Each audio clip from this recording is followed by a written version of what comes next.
Here's a very quick way to use mixer presets that you're going to use in multiple files. I tend to use the same effects on all of my 808s, and it's kind of annoying to every time have to click on them one by one to add them to your mixer. Instead of this, what you could do is go over to the 808 that you already programmed. Like you see, all the effects I use are right here. I want to go over to the mixer channel, right click, go to file, and then save mixer track state as. You will be redirected to the mixer preset folder of FL Studio, and you can give your preset a name. This one, for example, I'll call 808 bass.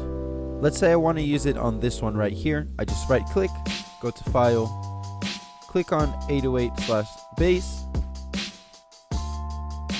and there we have it. It's exactly the same as this one.